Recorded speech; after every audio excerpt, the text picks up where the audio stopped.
Om Swastiastu, Assalamualaikum warahmatullahi wabarakatuh. Shalom, nama budaya, salam kebajikan, dan salam sejahtera untuk kita semua. Perkenalkan, saya Ida Ayu Indah Febriani, SPMIKOM. Pada kesempatan kali ini saya akan memaparkan materi mengenai pemasaran. Ya baik, sebelum saya memaparkan materi tentang pemasaran, saya ingin mengetahui pendapat teman-teman pemasaran itu seperti apa sih? Silahkan tulis komentar di kolom komen pada Google Classroom ya. Ya, jadi di sini pemasaran merupakan salah satu kegiatan yang memiliki peran yang penting dalam suatu perekonomian.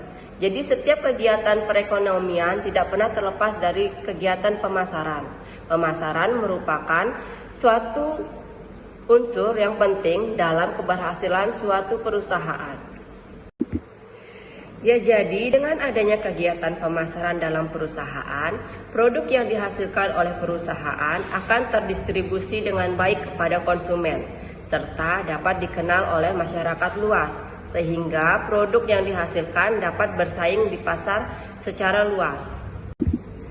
Adapun beberapa fungsi dari pemasaran. Yang pertama, fungsi pertukaran, di mana produk akan berpindah dari produsen ke konsumen melalui sebuah transaksi. Fungsi yang kedua yaitu distribusi fisik, di mana kegiatan fisik yang meliputi pemindahan atau penyimpanan produk dari produsen ke konsumen, yakni dalam pengangkutan produk. Dan fungsi yang ketiga yaitu perantara. Jadi di sini pemasaran sebagai pihak ketiga dalam proses transaksi yang menghubungkan aktivitas pertukaran dan distribusi fisik.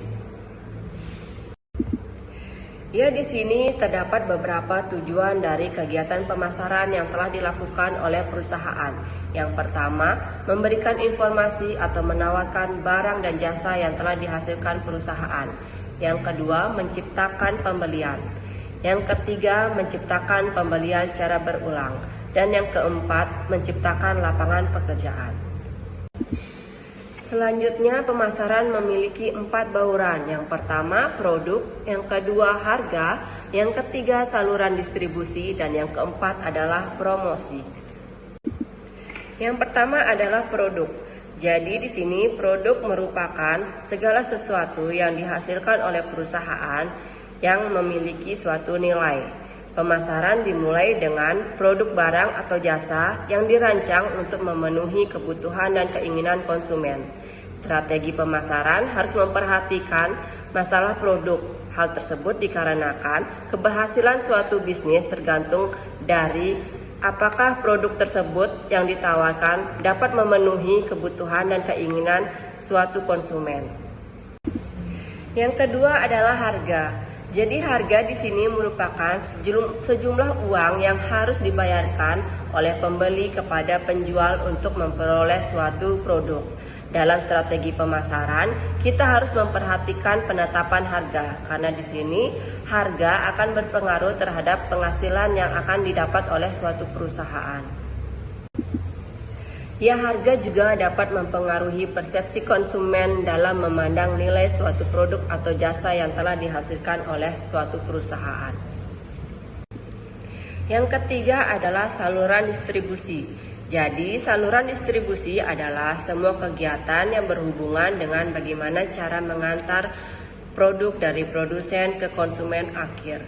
Strategi pemasaran perlu memperhatikan saluran distribusi. Hal tersebut dikarenakan pemilihan saluran distribusi yang efisien akan dapat membantu proses pengiriman barang dengan cepat. Oleh sebab itu, pengiriman dengan cepat akan menimbulkan kepuasan kepada konsumen terhadap produk itu sendiri. Yang keempat adalah promosi. Promosi merupakan suatu upaya yang dilakukan oleh perusahaan untuk memperkenalkan serta menawarkan produk dan jasa yang telah dihasilkan. Strategi promosi yang tepat dapat meningkatkan kesadaran merek, menghasilkan penjualan, serta membangun hubungan yang baik dengan pelanggan. Sekian pemaparan saya mengenai materi pemasaran. Atas perhatiannya saya ucapkan terima kasih. Saya tutup dengan Parama Santi. Om Santi Santi Santi Om.